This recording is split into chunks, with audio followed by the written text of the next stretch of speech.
हरे कृष्ण कृष्ण कृष्ण हरे हरे, हरे राम राम राम हरे हरे। भगवद गीता तेना मूल रूपे अध्याय 1 कुरुक्षेत्रनी युद्धभूमि पर सैन्य निरीक्षण। श्लोक संख्या 20। श्री श्री गुरु श्री श्री गौरांग ने जगद्गुरु श्री प्रभुपादनी कृपाथी समझवानो प्रयास करीशु। जगद्गुरु श्री प्रभुपाद की जय। अथ व्यवस्थितान् दृष्ट्वा धार्तराष्ट्रन् कपिध्वज प्रवृत्ते सत्यसन्धान धनु उद्यम पांडव ऋषिकेशं तदा वाक्यम इदम आह महीपते। अनुवाद અને ભાવાર્થ શ્રી ભક્તિ વેદાંત સ્વામી શ્રી પ્રભુપાદ દ્વારા તે વખતે હનુમાનજીના ચિહ્નથી અંકિત ધ્વજવાળા રથમાં આરૂઢ થયેલા પાંડુપુત્ર અર્જુને પોતાનું ધનુષ ઉઠાવ્યું અને બાણ છોડવા તૈયાર થયો। હે રાજન, ધૃતરાષ્ટ્રના પુત્રોને વ્યૂહમાં ગોઠવાયેલા જોઈને અર્જુને પછી ભગવાન કૃષ્ણને આ વચન કહ્યા। તો આગળના શ્લોકમાં આપણે જોયું હતું કે પાંડવોના જે શંખનાદના ધ્વનિ હતા અને એ ધ્વનિથી જે કૌરવો હતા એના જે હૃદય છે એ બધા નષ્ટ થઈ ગયા હતા। તો આ શ્લોકમાં આપણે જોઈએ છીએ કે હવે અર્જુન છે એ બિલકુલ યુદ્ધ કરવા માટે તૈયાર થયો છે અને અર્જુનના જે રથ છે એ રથ ઉપર કપિધ્વજ એટલે કે હનુમાનજીના ચિત્રવાળો જે ધજા છે એ ધજાવાળા રથમાં છે એ આરૂઢ થયેલો છે। તો આગળ આપણે જોયું કે કૌરવો છે એ બિલકુલ હતાશ થઈ ગયા હતા અને એમના જે હૃદય છે એ હૃદય બિલકુલ બેસી ગયા હતા। તો ભગવાનનું એક નામ છે જનાર્દન। તો ભગવાન છે એ પોતાના ભક્તોની જે પીડા છે એમનું જે દુઃખ છે એ ભગવાન છે એ હરી લે છે।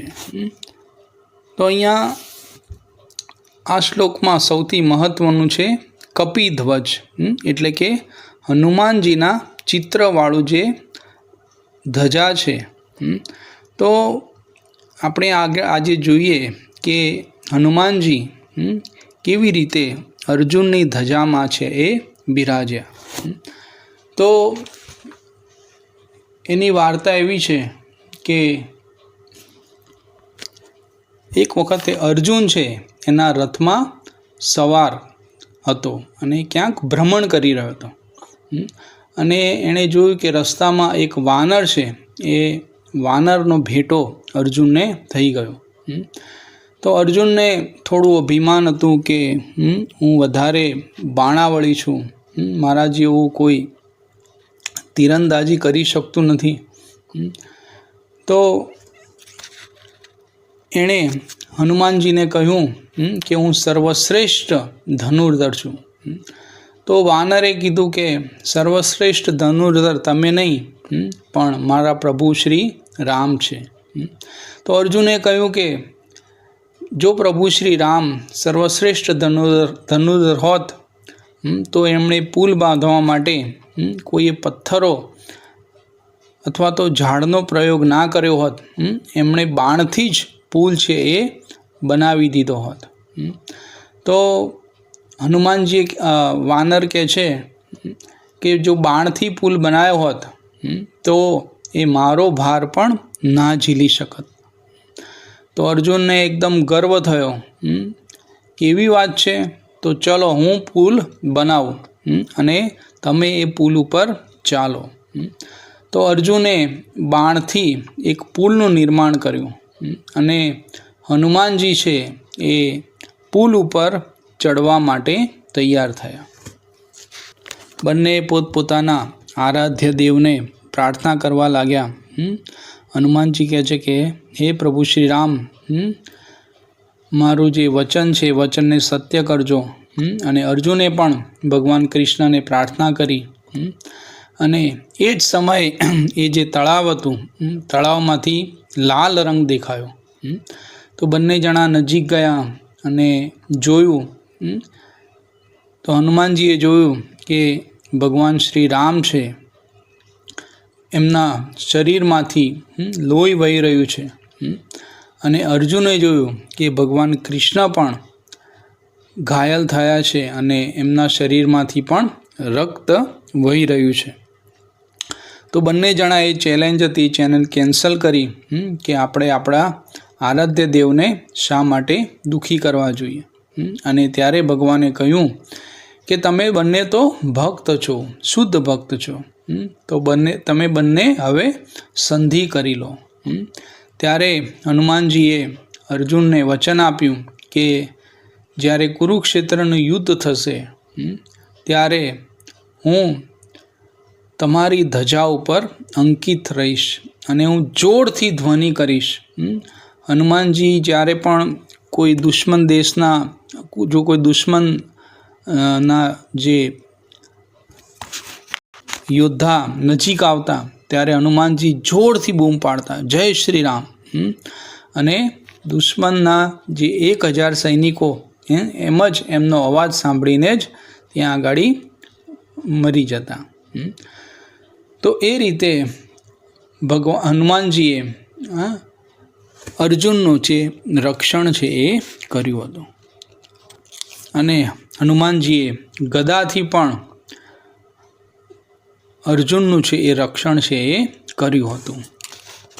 આ સંબંધમાં ભીમ સાથે પણ હનુમાનજીને એક લીલા થઈ હતી. તો જ્યારે દ્રૌપદીને સહસ્ત્ર પંખડીવાળું ફૂલ જોઈતું હતું ત્યારે એમણે ભીમને આજ્ઞા કરી કે તમે એ ફૂલ છે મારા માટે લઈ આવો. તો ભીમ જ્યારે એ ફૂલ લેવા જાય છે ત્યારે રસ્તામાં એક વાનર પડેલો દેખાય છે, બિલકુલ વૃદ્ધ વાનર હોય છે. અને ભીમ કહે છે કે તમે તમારી જે પૂંછડી છે થોડી આઘી કરો, મારે દ્રૌપદી માટે ફૂલ લેવા જવું છે. તો વૃદ્ધ વાનર કહે છે કે હું તો હવે બહુ વૃદ્ધ થઈ ગયો છું, પણ તમે જાતે જ એ પૂંછડી છે એ થોડીક દૂર ખસેડો. તો ભીમ બહુ બધું જોર લગાવે છે પણ એ પૂંછડી સહેજ પણ હાલતી નથી. ત્યારે ભીમ છે એ નમ્ર બને છે અને ત્યાર પછી એ વાનરને કહે છે કે તમે કોણ છો? તો કહે છે કે હું શ્રી રામનો ભક્ત હનુમાનજી છું.